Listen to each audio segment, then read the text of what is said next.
lot of Thors and no tanks. Yeah, and he's even putting down another factory to begin mass producing these tanks. And he's even researching the weapon upgrades level 2 at his armory. So it seems like he's really Exactly. concentrating on getting those tanks which fire so quickly. Um, and those being massive armored units, you'd think that would be really good against them, wouldn't you?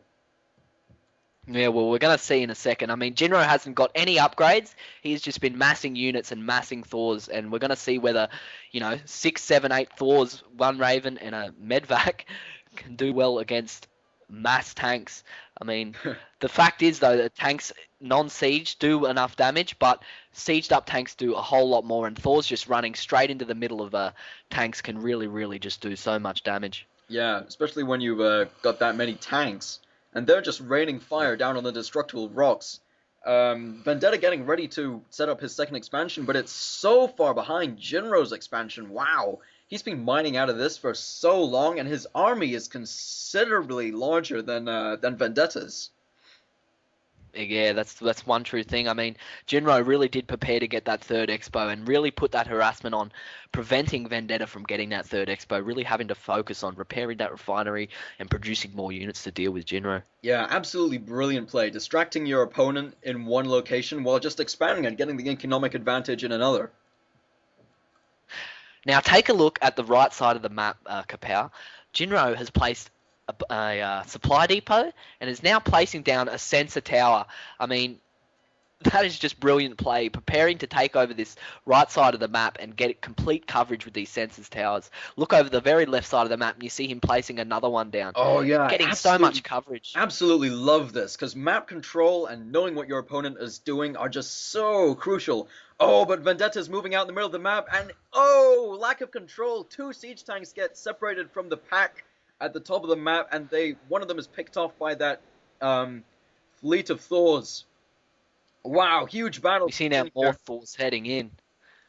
Lifting up those two Thors and placing them on that ledge is brilliant work there, forcing Vendetta to scan, and these Thors just make so quick work of those tanks. I mean, they have no upgrades, but they just seem to be two-shotting them instantly. We see now a Banshee out on the field for Jinro and a Raven, so he's completely swapping his tech and going into air and Thors, Yeah, absolutely realizing fantastic. that And I mean, Vendetta's only got tanks. just look at the unit tab. I mean, the army tab. Just look at the disparity in sizes.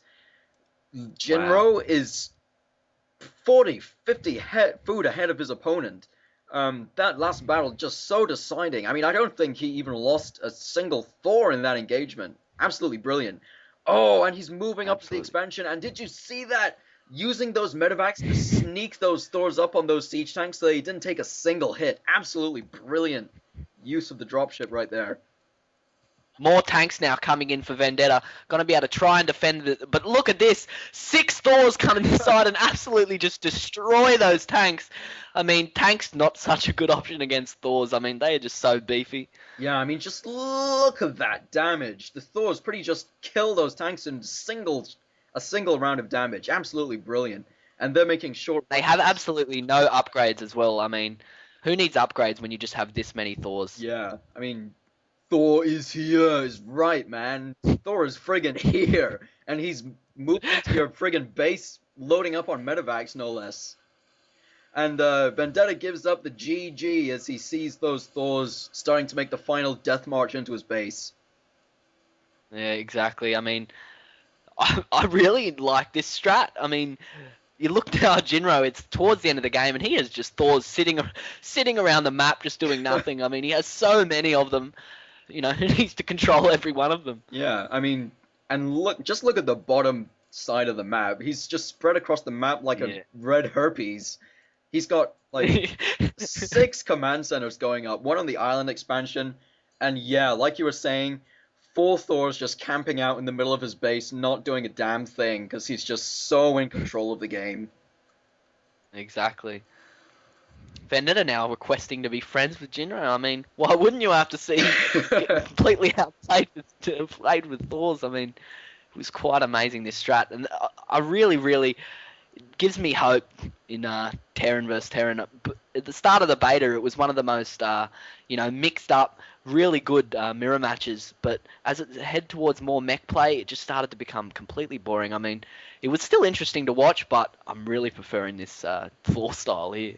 Yeah, absolutely. And I mean, if a strategy, if a matchup can be really stale and nobody wants to play anymore, it just goes to show that all you have to do is not whine about how, it's imbalanced or I have to use this particular unit set because it's the most effective.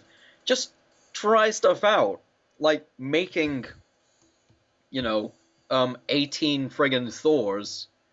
Um, you know, that's just all. Playing Zerg, playing Terran like you're a Zerg. It's taking that whole half of the map, placing sensor towers around so you can really see what's coming to each of those expansions, and just dominating with the high-end tier units, using the medvacs to control those Thors, getting the 250mm cannons so they're just so much of a, more of a threat, and really just dominating the entire game. Yeah, and yeah, especially I love the way he was really active with picking his buildings up and just scouting with them, and using that vision range. Like, Well, if you take a look now over at the gold, that barracks, I believe, was sitting there the entire bloody time yeah, he was mining out of that gold expansion. So Jinro knew what was going on in his expansion at all times.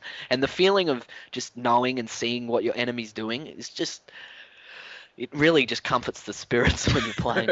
yeah, it's like you might have this fleet of units marching towards my base, but if I come up from behind you, you just can't do anything about it. Exactly. Exactly. He knows what's going on, and he knows, what's happening, and he saw those two tanks being sieged at the expansion, and that was his only defense. So he thought, why not? I'll pick up two Thors, fucking a quarter of my army, and just drop it on those tanks and take out your expansion. Yeah, absolutely. Absolutely brilliant play from Jinro coming in right here. And just look at his army composition at the end of the game as well. It's not like he's only massing Thors. He's got those Banshees in there as well for their just ridiculous rate of fire, and the Ravens to deal And damage. so he can just put those point defense drones down, and Seeker missiles is also an option, as well as those auto turrets in case your Thors need a little bit more damage soaked up. Exactly, and I do like the fact that Jinro did not go for upgrades. I mean, people do talk about how important upgrades are for the later game, but I mean, we're here at 25 minutes, and Jinro only just recently got his 1-0 upgrades. And the fact is that those Thor units are really late game units, and you're only going to have 2, 3, 4 of them. But the fact his entire army is made of them, I mean, it counts for 3 out of 3 upgrades in a full 200 unit composition, in my opinion. Yeah. Totally.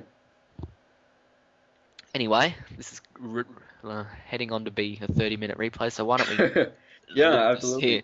Fantastic game. Right, we're going to wrap it up here, and hope you tuned in for more replays here on KV. Replays from Kapow and Velvet! Oh, yeah!